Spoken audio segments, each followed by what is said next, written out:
Geomorphology sir, ये geomorphology क्या होता है? से अर्थ के अंदर से जन्म लेता है। और एक्सोजेनिक का मतलब क्या हुआ? एक ऐसा बल जो धरती के मॉडिफिकेशन के लिए धरती के बाहर से जनरेट होता है। बल की आवश्यकता होती है अंदर, ये तो अर्थ की बात है और अर्थ को बदलने के लिए जरूर किसी बल की आवश्यकता होती होगी।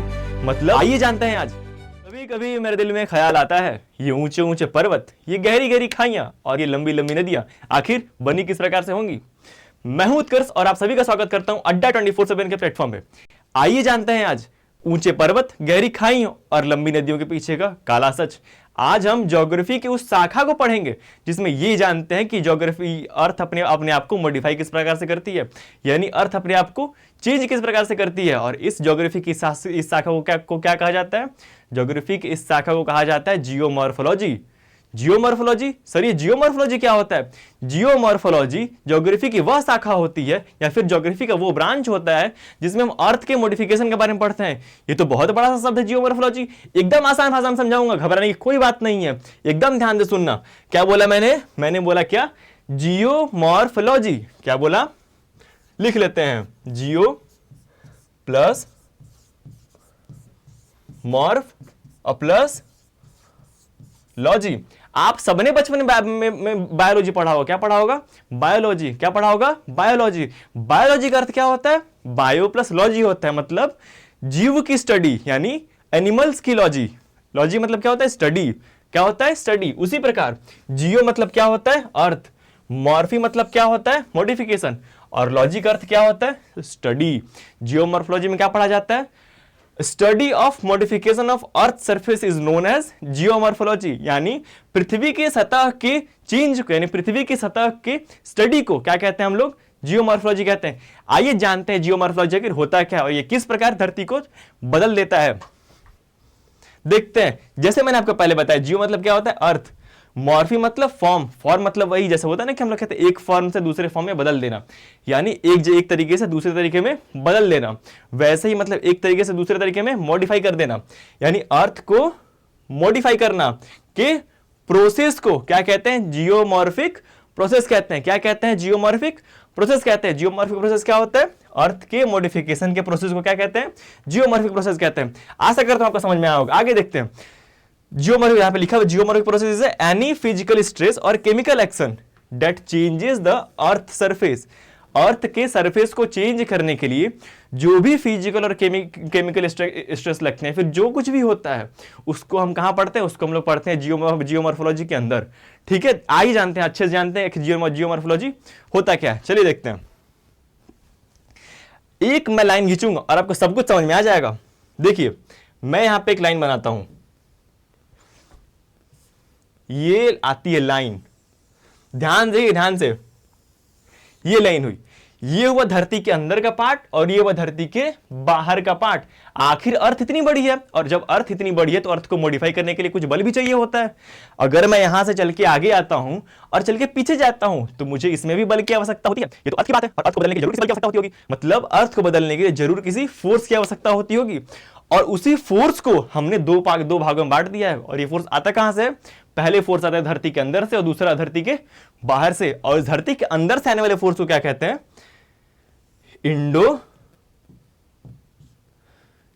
इंडोजेनिक। क्या कहते हैं?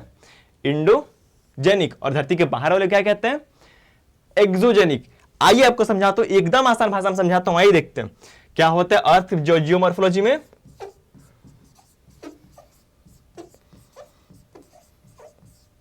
जियोमॉर्फोलॉजी में क्या पढ़े? जियोमॉर्फोलॉजी में लोग पढ़ते हैं अर्थ के इंटीरियर की स्टडी करते हैं, मतलब अर्थ के इंटीरियर एक्सटीरियर से जिस प्रकार से मॉडिफिकेशन हो पाता है उसकी स्टडी को हम लोग जियोमॉर्फोलॉजी कहते हैं। इतना क्लियर आप लोगों को? आइए बताता हूं इसके आगे। अब क्या हुआ कि इस जियोमॉर्फोलॉजी में यह पढ़ा गया कि अर्थ को किस प्रकार मॉडिफाई करते हैं। अर्थ को मॉडिफाई करने के लिए दो प्रकार के बल बताया मैंने, एक जो धरती के अंदर से आता है और एक जो धरती के बाहर से आता है। क्या करता है?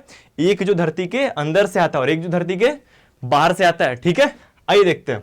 ये जो फोर्स धरती के अंदर से आता है और ये जो फोर्स धरती के बाहर से आता है, धरती के अंदर वाले फोर्स को हम लोग क्या कहते हैं? इंडोजेनिक। और धरती के बाहर वाले को एक्सोजेनिक जेनिक, जैसे नाम से ही समझ में आ रहा है, इंडोजेनिक मतलब इंटीरियर, एक्सोजेनिक मतलब एक्सटीरियर, और इंडोजेनिक का अर्थ क्या हो जाता है यहां पे लिखा गया क्या, जेनिक। जेनिक मतलब क्या होता है, जनरेट, और यहां पे जेनिक का मतलब क्या हुआ, जनरेट। यानी इंडोजेनिक का अर्थ यह हुआ कि एक ऐसा बल, एक ऐसा फोर्स जो धरती के मॉडिफिकेशन से अर्थ के अंदर से जन्म लेता है, और एक्सोजेनिक का मतलब क्या हुआ, एक ऐसा बल जो धरती के मॉडिफिकेशन के लिए धरती के बाहर से जनरेट होता है। सर ये अंदर से कैसे जनरेट होता होगा, और सर बाहर से कैसे जनरेट होता होगा, मैंने तो कभी सोचा ही नहीं है। आइए आपको समझाता हूं कि धरती के अंदर से इंटीरियर कैसे आता है, धरती के बाहर से कैसे आता है। ध्यान सुनिएगा, एकदम ध्यान सुनिएगा। इसकी जो पहले वाली स्लाइड थी, देखिए यहाँ पे वॉल्केनो है, यहाँ पे ग्लेशियर आ रहा है, यहाँ पे नदियां बह रही हैं। जब नदियां बहती है ना तो अपने साथ साथ बहुत सारी सेडिमेंट्स लेके जाती है। सेडिमेंट्स मतलब मलबा, मतलब मिट्टी विट्टी। जब हम लोग पुराने पुराने गांव में जब बाढ़ वगैरह आते थे तो क्या होते थे, बहुत सारा मिट्टी एक साथ इकट्ठा हो जाता था। या फिर क्या होता है, जब कोई पहाड़ टूट के नीचे आता है तो क्या होता है, आप सबने एक चीज देखा होगा, केदारनाथ में बहुत पहले एक फ्लड आया था। बहुत पहले क्या आई थी, बहुत पहले एक फ्लड आया था। उसमें क्या हुआ था, बहुत सारा कचरा एक साथ आके इकट्ठा हो गया था।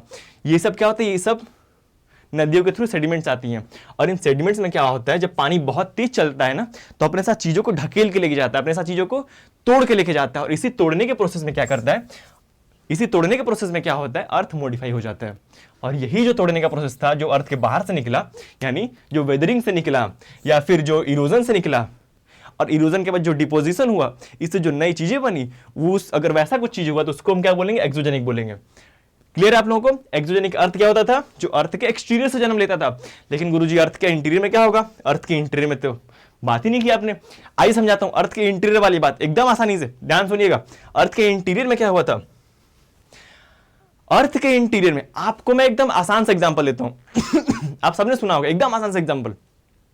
आप सबने अपने घर में पानी गर्म किया होगा, किया है, आप सबने अपने घर में पानी बॉईल गर्म किया होगा। जब आप लोग पानी गर्म करते हैं तो क्या होता है, गैस होता है या फिर चूल्हा होता है। चूल्हे के ऊपर कोई बर्तन रख देते हैं, उस बर्तन में पानी डाल देते हैं। अब हमने नीचे आग जलाई या फिर गैस जलाया। जब गैस जलाए तो कुछ देर बाद वो पानी उबलने लगता है, और पानी उबलने के प्रोसेस में क्या होता है, उसमें उबाल आने लगते हैं, मतलब बहुत सारे उबाल आने लगते हैं।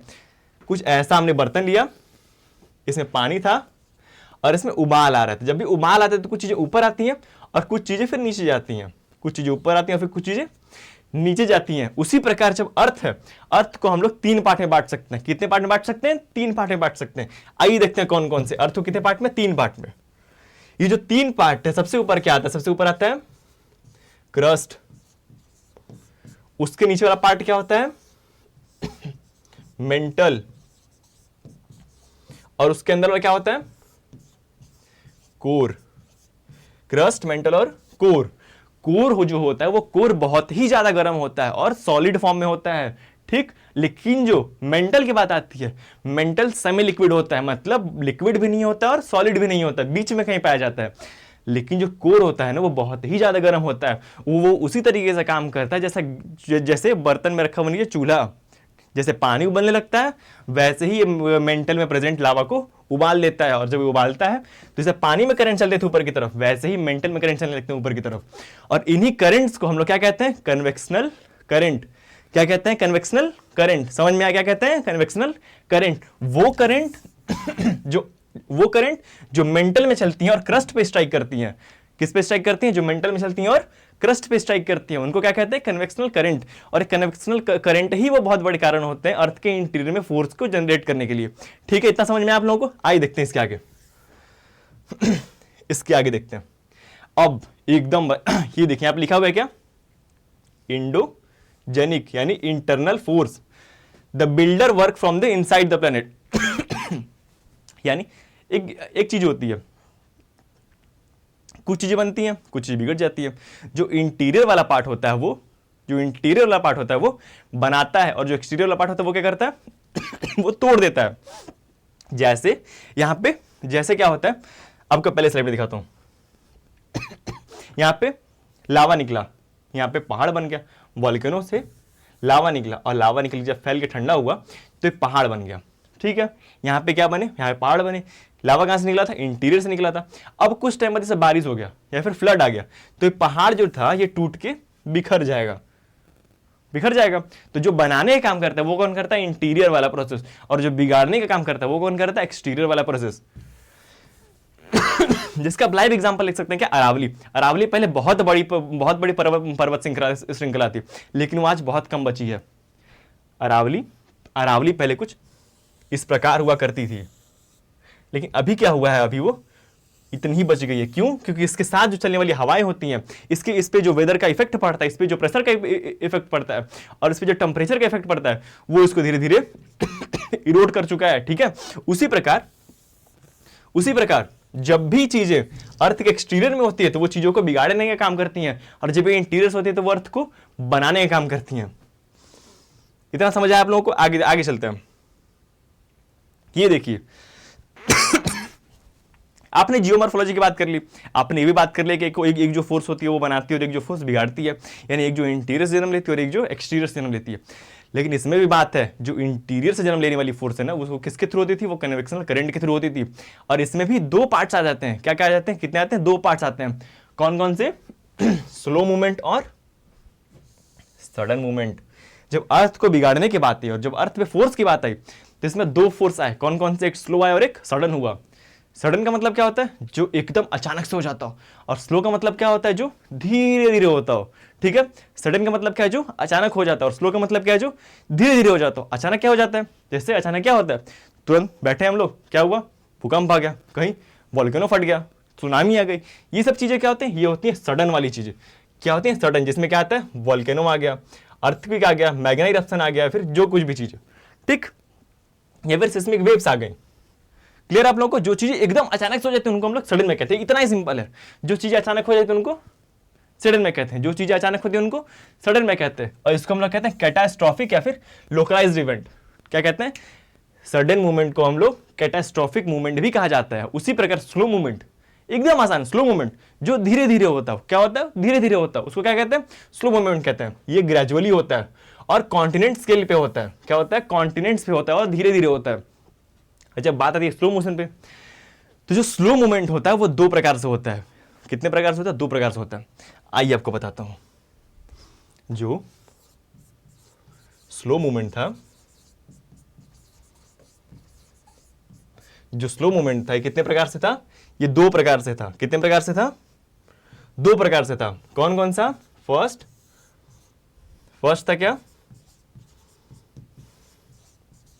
Horizontal, and the second is vertical. पहला क्या था? हॉरिजॉन्टल, दूसरा क्या था? वर्टिकल। हॉरिजॉन्टल मतलब क्या होता है? जो चीजें ऐसे चलती हैं, ऐसे चलती हैं, हॉरिजॉन्टली चलती हैं, उनको हॉरिजॉन्टल कहते हैं। और जो वर्टिकल में क्या होता है? ऐसे ऊपर की तरफ जाती है, फिर नीचे की तरफ आती है, इनको वर्टिकल कहते हैं। इतना तो पता होगा आप लोगों को। अब हॉरिजॉन्टल में क्या होता है? मूवमेंट पढ़ रहे हैं और हॉरिजॉन्टली मूव होने की बात आती है। तो इसमें जब हॉरिजॉन्टली मूवमेंट की बात आती है तो इसमें क्या मूव होता है? इसमें मूव होता है क्या? इसमें मूव होते हैं कॉन्टिनेंट्स। क्या मूव होते हैं? कॉन्टिनेंट्स मूव होते हैं। जैसे एक बहुत ही अच्छा एग्जांपल मैं आपको दे रहा हूं, बहुत अच्छा एग्जांपल। पहले ना पता, एक बात पता है आप लोगों को, जो इंडिया हम लोगों का, जहां पे आज हम लोग रह रहे हैं, ये पहले इंडिया, ये जो पार्ट है इसका नहीं था, पहले कहीं और रहता था। पहले ये साउथ अफ्रीका का पार्ट था। क्या हुआ क्या हुआ ना कि वहां से प्लेट टूटी, और प्लेट टूट के आके इसने यूरेशियन प्लेट में स्ट्राइक किया। यहां से आ रहा क्या? यहां से आ रहा इंडियन कॉन्टिनेंटल क्रस्ट, और यहां से आ रहा क्या? Eurasian crust. जब आपस में लोग टकराए तो एक फोल्ड बना। क्या बना? एक फोल्ड बना। जैसे अगर कागज ले लें हम, और कागज कैसे एक दूसरे में कागज लें, उसको मोड़ें, तो क्या बनेगा? एक फोल्ड बन जाएगा। क्या बनेगा? फोल्ड बन जाएगा। और उसी फोल्ड का नतीजा था क्या? हिमालय माउंटेन। क्या था? हिमालय माउंटेन। जब भी दो कॉन्टिनेंट्स आपस में टकराएंगे तो क्या बनाएंगे? फोल्ड बनाएंगे। क्या बनाएंगे? फोल्ड बनाएंगे। ध्यान रखना, क्या बनाएंगे? फोल्ड बनाएंगे। ठीक, तो उसी प्रकार हॉरिजॉन्टल मूवमेंट जब दो प्लेट्स आपस में आके टकराती हैं तो क्या बनाती हैं? फोल्ड माउंटेन बनाती हैं। क्या बनाती हैं? Fold mountain. जब भी हॉरिजॉन्टल कुछ इस प्रकार से होगा तो ये क्या बनाएगा? जब भी हॉरिजॉन्टल कुछ इस प्रकार होगा वो क्या बनाएगा? वो बनाएगा क्या? Fold mountain. और जब भी हॉरिजॉन्टल मूवमेंट कुछ इस प्रकार होगा तो वो क्या बनाएगा? वो बनेगा ब्लॉक माउंटेन। ब्लॉक माउंटेन क्या होता है? आज हम चल रहे हैं, ऐसे बीच में धरती फट गई तो अपने आप ऊंचा हो जाएगा और नीचे गड्ढा हो जाएगा, तो उसको हम लोग क्या बोलेंगे? उसको हम लोग ब्लॉक माउंटेन बोलेंगे। और जब भी चीज आके लड़ जाएंगे तो उसको क्या बोलेंगे? उसको बोलेंगे फोल्ड माउंटेन। इतना क्लियर हो गया आपको? ये होता है क्या? ये होता है आइए ये होता है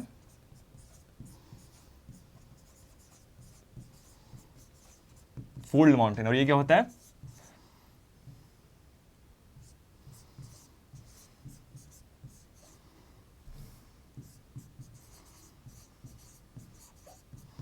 ये होता है ब्लॉक माउंटेन। क्या होता है, ये फोल्ड होता है और ये ब्लॉक माउंटेन होता है। जब भी हॉरिजॉन्टल मूवमेंट इस प्रकार से होता है, इस प्रकार से होता है, तो क्या होता है, एक फोल्ड क्रिएट होता है। और जब भी हट जाता है तो क्या होता है, बीच में गड्ढा बन जाता है, उसको क्या कहते हैं, मतलब क्या क्या क्या कहते हैं, उसको कहते हैं ब्लॉक माउंटेन। ठीक है, इतना क्लियर आप लोगों को।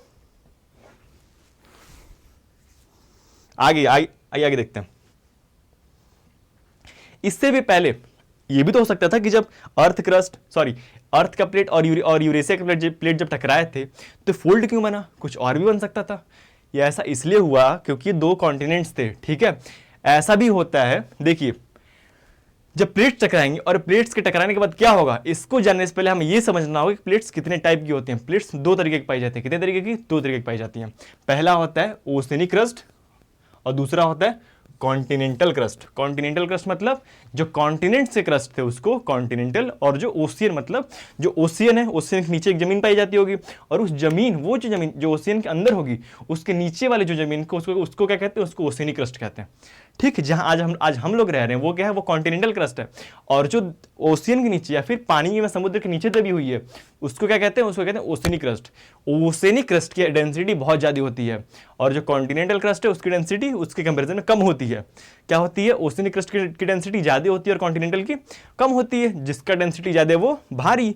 तो जब भी चीज़ें टकराएंगी, जब भी एक ओशियनिक क्रस्ट एक कॉन्टिनेंटल क्रस्ट में टकराएगा तो जो भारी है वो नीचे चला जाएगा, जो भारी है वो नीचे चला जाएगा, और जो हल्का है वो ऊपर रह जाएगा। इसी प्रकार क्या होता है कि जो ओशियनिक क्रस्ट होता है वो नीचे चला जाता है और जो कॉन्टिनेंटल क्रस्ट है वो ऊपर रह जाता है। ठीक है, कॉन्टिनेंटल क्रस्ट ऊपर आ जाता है और ओशियनिक क्रस्ट नीचे चला जाता है। यहां पे डिफरेंस लिखा हुआ है। ओशियनिक क्रस्ट क्या हुआ, इसकी थिकनेस होती है 7 किलोमीटर, यानी 5 से 10 किलोमीटर के बीच में इसकी थिकनेस होती है। और जो कॉन्टिनेंटल होता है इसकी थिकनेस बहुत ज्यादा होती है। ये लिखा है 35 से 40 किलोमीटर, इसकी थिकनेस बहुत ज्यादा होती है। इसकी डेंसिटी बहुत ज्यादा होती है लेकिन इसकी डेंसिटी कम होती है। ये यंग प्लेट होती है और ओल्ड प्लेट होती है। ये ये नीचे पाई जाती है, मतलब समुद्र के तल के नीचे पाई जाती है, और ये ऊपर ही पाया जाता है, सी लेवल के ऊपर पाया जाता है। ठीक है, समझ आया आप लोगों को। एक बेसिक डिफरेंस याद रखिएगा, क्या, ओशियनिक क्रस्ट की डेंसिटी ज्यादा होती है और कॉन्टिनेंटल क्रस्ट की डेंसिटी कम होती है। अगर आप इतना समझ गए और इतना याद रख लिए तो आपके लिए प्लेट समझना एकदम आसान हो जाएगा। आइए देखते हैं हुआ क्या। यही कन्वेक्शनल करंट थे, और ये कन्वेक्शनल करंट्स जब चले, ये कन्वेक्शनल करंट्स जब चले तो यहां पे आप देख सकते हैं, यहां पे करंट चल रहा है, ये कुछ इस प्रकार घूम रहा है। कैसे घूम रहा है, इस प्रकार घूम रहा है, और ये कुछ इस प्रकार घूम रहा है। तो कुछ ऐसा लग रहा है ऐसे घींच के लेके जा रहा है, ऐसे घींच के लेके जा रहा है। जब ऐसे घींच के लेके जाएगा दो प्लेट्स को तो बीच में तो गड्ढा बन जाएगा। ऐसे घींच के लेके जाएगा तो क्या होगा, बीच में गड्ढा बन जाएगा। जब बीच में गड्ढा बनेगा तो नीचे से जो लावा है वो ऊपर आ जाएगा, यहाँ से लावा ऊपर आएगा, और जब यहाँ से लावा ऊपर आएगा तो एक नया लैंडफॉर्म क्रिएट होगा। और उस लैंडफॉर्म को क्या कहते हैं, उस लैंडफॉर्म को कहते हैं हम लोग ओशियनिक रिज। क्या कहते हैं, ओशियनिक रिज। जब कन्वेक्शनल करंट चलती हैं और कन्वेक्शनल करंट चल के जब कन्वेक्शनल करंट चलती हैं और कन्वेक्शनल करंट जब चलती हैं तो दो लैंडफॉर्म्स को बाहर निकालती हैं। क्रस्ट और ओशियनिक क्रस्ट में क्या होता है, ओशियनिक क्रस्ट ओशियनिक क्रस्ट भारी होता है और कॉन्टिनेंटल क्रस्ट हल्का होता है। जब ये कन्वेक्शनल करंट चलते हैं, जब ये कन्वेक्शनल करंट चलते हैं, जैसे यहाँ पे कन्वेक्शनल करंट चल रहा है, तो ये क्या करेगा, दो कॉन्टिनेंट्स को दूर लेके जाएगा, दो कॉन्टिनेंट्स को दूर लेके जाएगा। और जब दूर लेके जाएगा तो बीच में खाली जगह बच जाएगा, और उस खाली जगह से क्या निकलेगा, मोल्टेन लावा यानी मैग्मा। और जब यहाँ से मैग्मा निकल के बाहर ऊपर ठंडा होगा तो एक नया लैंडफॉर्म क्रिएट होगा, और उस नए लैंडफॉर्म का नाम होता है क्या, ओशियनिक रिज। Oceanic ridge. ठीक है, आगे आते हैं। यहां पे क्या हुआ, यहां पे एक ओशियनिक प्लेट और एक कॉन्टिनेंटल प्लेट टकरा गए हैं। क्या हुए, ओशियनिक प्लेट और कॉन्टिनेंटल प्लेट टकरा गए हैं। इस वाले मूवमेंट में क्या था, इस वाले मूवमेंट में दूर जा रहा था। क्या जा रहा था, दूर जा रहा था। दूर वाले क्या कहते हैं, दूर वाले में क्या बनता है, दूर वाले में बनता है क्या, ब्लॉक माउंटेन। और इसमें क्या हो रहा है, इसमें नजदीक आ रहा है। जब नजदीक आ रहा है तो क्या बनता है, फोल्ड माउंटेन। आइए देखते हैं आखिर फोल्ड माउंटेन बनते किस प्रकार से हैं। ये ओशियनिक क्रस्ट नीचे गया क्योंकि जो कन्वेक्शनल करंट थे वो नीचे की तरफ चल रहे थे, तो ओशियनिक क्रस्ट नीचे गया। लेकिन नीचे इसलिए गया क्योंकि इसकी डेंसिटी ज़्यादा थी और ये हैवी था, इसलिए ये अंदर गया, और कॉन्टिनेंटल क्रस्ट ऊपर रह गया। तो जब ये नीचे गया तो ये तो नीचे तो बहुत ज़्यादा टेम्परेचर है, और बहुत ज़्यादा टेम्परेचर जब है तो ये क्या करेगा, ये भी मोल्टन हो जाएगा। और जब ये मेल्ट होगा तो मेल्ट होकर ये भी ऊपर जाना ऊपर जाना चाहेगा, ये भी मेल्ट होके ऊपर जाना चाहेगा। और जब ये मेल्ट होके ऊपर जाएगा तो क्या बनेगा, यहाँ पे क्या बनाएगा, कुछ माउंटेन्स बनाएगा। ठीक है, क्या बनाएगा यहाँ पे, कुछ माउंटेन बनाएगा। उसी प्रकार से क्या होता है, उसी प्रकार आइए आपको दिखाता हूँ, क्या यहाँ पे दिखाता हूँ क्या, मिड ओशनिक रिज। यहाँ पे जितने भी रिज, यहाँ पे जितने भी आपको रेड कलर में दिख रही है, सब क्या मिड ओशनिक रिज है। यहाँ पे क्या होता है, यहाँ पे हर जगह कन्वेक्शनल करंट चल रही है और चीजों को दूर लेके जा रही है। क्या कर रही है, चीजों को दूर लेके जा रही है। इसी प्रकार जब इंडियन प्लेट यूरेशियन प्लेट से टकराई थी तो वहां पे क्या बना था, वहां पे फोल्ड माउंटेन बन गया था। और फोल्ड माउंटेन में क्या बना था, फोल्ड माउंटेन में क्या बना था, हमारी हिमालयन माउंटेन रेंज बनी थी। आगे आगे आगे भी आपसे मिलते रहेंगे। ये था हमारे चैनल का फर्स्ट वीडियो या फिर फर्स्ट लेक्चर। आगे मिलते रहेंगे, मिलते हैं नेक्स्ट, तब तक के लिए जय हिंद।